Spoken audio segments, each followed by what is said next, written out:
I'm wanting to review these because A, they are very, very unique. I don't think I've ever quite smoked anything like it.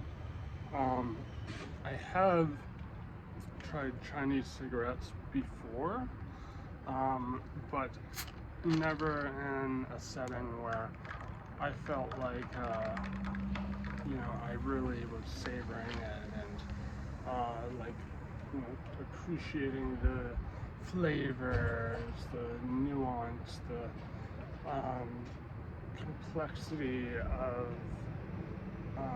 the profile, the flavor profile, because I was interacting with people and would just wanted a nicotine fix, and so asked insert whoever I was interacting with at the time. I asked them for a cigarette, they gave me a cigarette. I think last time, which was like 1 or 2 times prior to buying a carton of these, which was a gamble I am glad I made. I got a decent price on it too. A lot cheaper than most smokes, I think all smokes in Canada. But I didn't necessarily get them in the most, how do I put this in a non-self-incriminating way?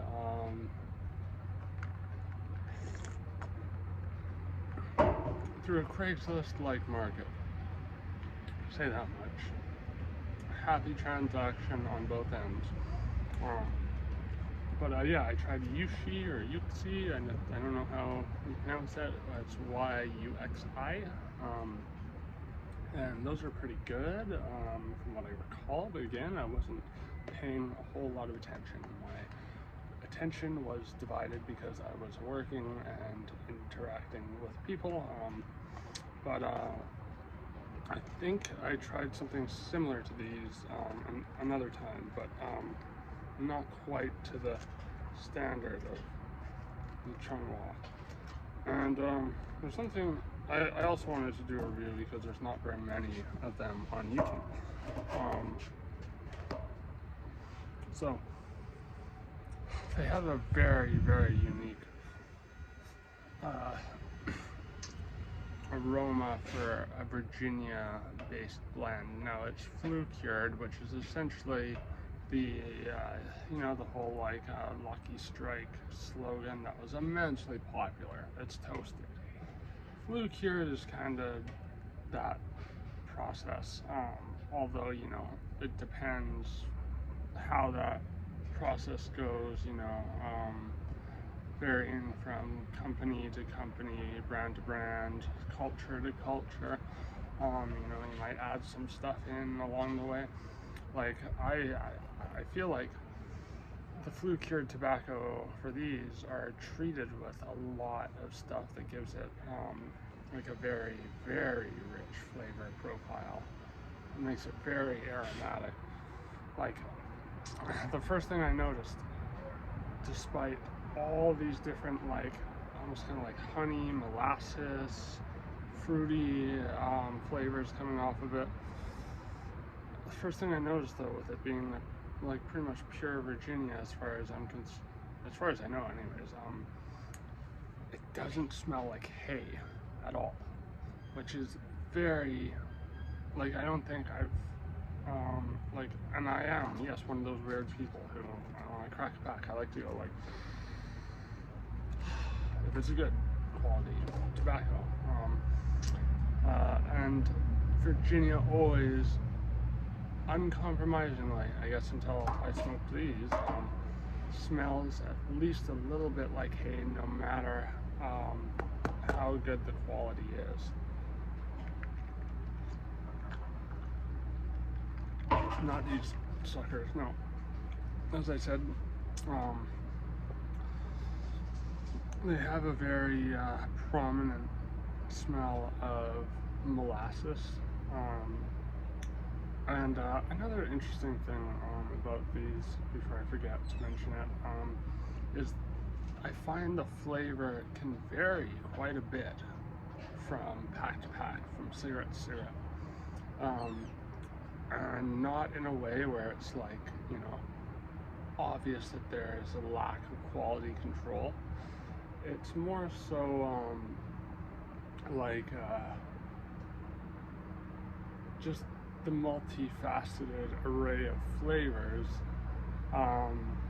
maybe based on how long they've been drying before being packaged, or maybe how much of one thing or another was used to treat the leaves along the process, makes it have this extreme breadth of flavors that arise from cigarette to cigarette. Like I had one last night that tasted like a fresh prune, like eating a prune that fell off a tree, but with like a little bit of nubile flavor to it, so a little sour, but that was really nice. At first I thought it was kind of weird. At first it was like kind of throwing me for a loop, but then I was just like, wow, this is actually really nice. This is really, really nice. I mean, most of them tend to taste, you know, generally the same. You know, very sweet. Don't find a lot of bitterness so far. I believe this is my third pack. But yeah, let's get it going.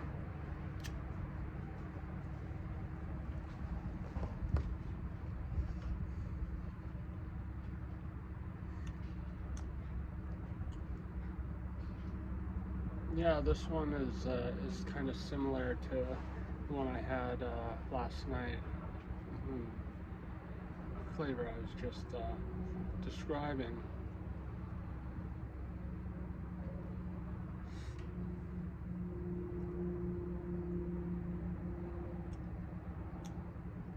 But with that kind of, and when I say bitter, I don't mean like a strong Virginia tobacco that leaves this kind of almost foul, bitter taste in your mouth, which can be nice every now and then, but you know, like an American Spirit, or a lot of Mexican cigarettes I found would have a bitter taste to them, like the Chesterfields, but this is a whole different ballgame here. As I said, it's like overwhelmingly sweet, but with this very light aftertaste of bitter with that undercurrent of sweet. Like, again, eating a plum that fell from a tree. But a little more subtle, obviously, because you're smoking it and you're not taking a bite of a really juicy fruit.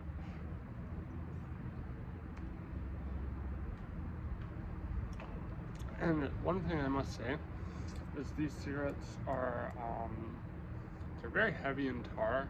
Well, I mean, I guess in the scheme of things, not too heavy. Like this is 11. Oh, I got ash from my fucking Coke. God damn it. Whatever. Take a sip anyways. It's just a little carbon dioxide. Whatever. Is it monoxide, carbon dioxide? I think it's carbon dioxide with ash. I could be sounding completely retarded here. I'm willing to take that risk now. So, yeah, you know, like, if you're smoking spirits or something like that, you know, you're smoking a hell of a lot more tar and nicotine than, you know, 11 milligrams tar to 1.1 nicotine that you get with this. But, you know, as you see with this, it's burning a lot faster than, you know, a natural cigarette. I believe Marlboros, like the American Reds, have more tar to nicotine ratioed in their cigarettes. The Reds, anyways. But the distinction that makes it so interesting with these is that these there's like almost no throat kick, I find. That doesn't mean it doesn't fucking bog your lungs down. It certainly bogs your lungs down. Like I would recommend these as like a treat cigarette, not an everyday cigarette. Mind you, I have been pretty much smoking them every day because I bought a carton, but that would be my recommendation to people who are smokers already. If you're not a smoker, I'd say just probably wouldn't be for you anyways. It's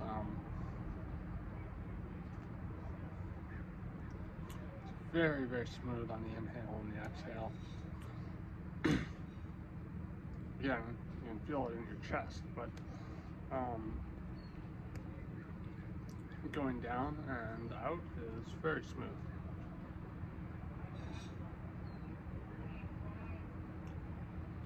Yeah, that. Now I'm getting an aftertaste of molasses, which is really nice, and it's like not like raw molasses, but like kind of like a maple syrupy sort of molasses, and like I mean like real maple syrup, not like fucking shit that's like runny and like half of it's fucking butter. This is like fucking the real deal, the raw ingredients, fucking refined to the max.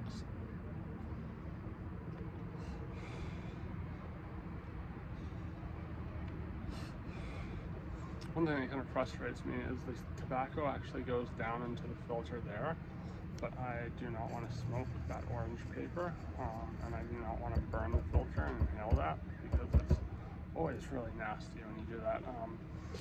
Yeah, Chunghwa, very good. Very ironic kind of history behind these.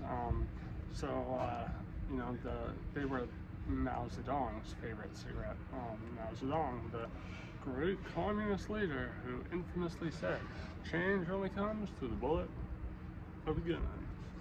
You know, the guy who basically repeated the Soviet famine in his own country, and like wiped out all norms, you know, fucking pulled the farmers out of the farms, put them in the factories, pulled the factory workers out of the factories, put them in the farms.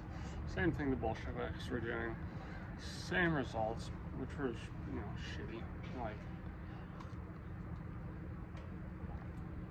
but you know, Mao tried to really eliminate gender norms and you know, make all the men and the women look alike. Because, you know, like that Lord of War quote, you know, a bullet from a 14-year-old is the same from a bullet from a 40-year-old. You know, similarly, a bullet from a woman is the same as a bullet from a man. Yeah, so these were kind of considered the people's cigarette. But then as China changed, as Mao, you know, was no longer in power, China became more of a capitalistic country with this like kind of strange semi-communist system dictating it.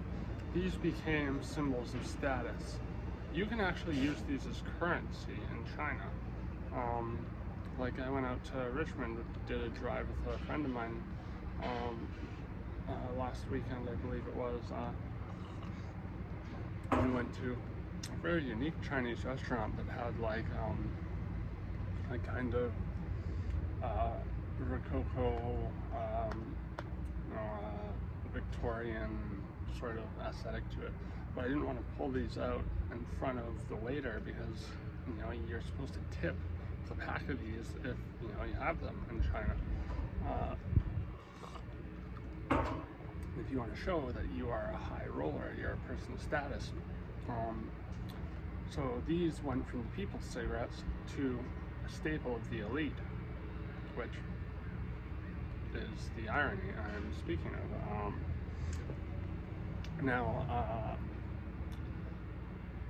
Another funny thing about them. So basically, it was mandated by law for everyone to have one of these from the soft pack, which are more expensive. I've never had them from the soft pack. I've heard that they are a bit of a milder but more Wintergreens version of these, they're certainly a lot more expensive. Like a carton of these from where I buy my cartons of other smokes. I paid $1.20 for a carton of these, which is, you know, a pretty good price. But a carton of the soft pack at its very least was like $1.90. So there is a weird distinction being made there, and it sounds like the soft packs are meant for events like weddings, and so yeah, like the law said that, you know, everyone had to have a Chunghwa cigarette as part of the wedding ceremony, as part of officiating it. Now that's not legally mandated anymore, but it is socially still a big part of tradition, and so I'm sure if you didn't, you know, have everyone fucking hack a dart during your wedding ceremony, you probably would lose some social credit points. But anyways, I'm gonna fucking smoke this dude, and I am going to tell you about, well, just update you on what's been going on with my life, and then, you know, I'm gonna throw a couple ideas out there, and, you know, see if anything sticks, if anything I suggest sounds interesting to you, and you'd like to hear me talk about it.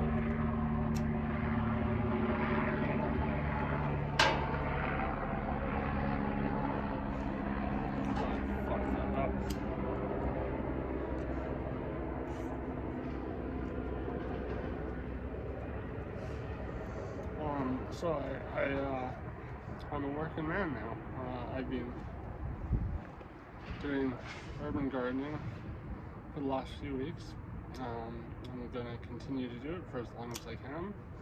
I mean, I'm only getting paid minimum wage, which is $17.40 now. So I'm not getting paid you know, a whole boatload of money, but you know, it's really fulfilling work, and it's, you know, basically the same work I was doing when volunteering all last year.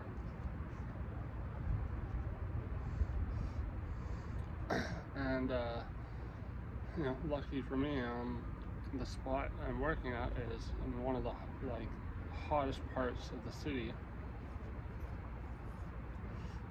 and I'm still nursing sunburns that I have from last week. So I'm hoping they heal before tomorrow. Ooh,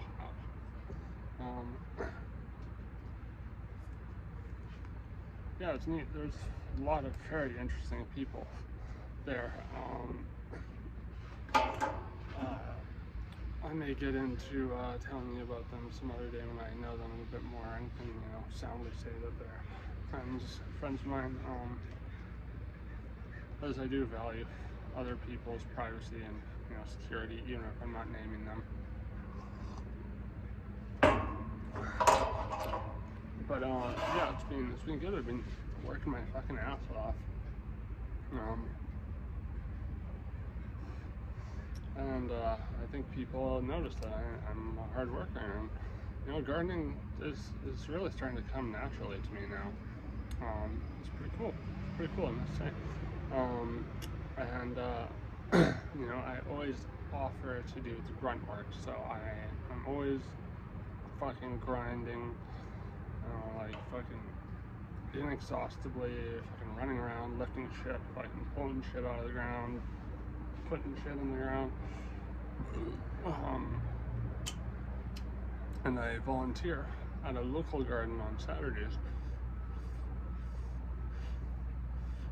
I only go in for like, you know, an hour or two, but I, like, the last few weeks have moved hundreds of pounds of bark mulch and covered like a lot of ground that I cleared out with all the weeds. Dreadful morning glory.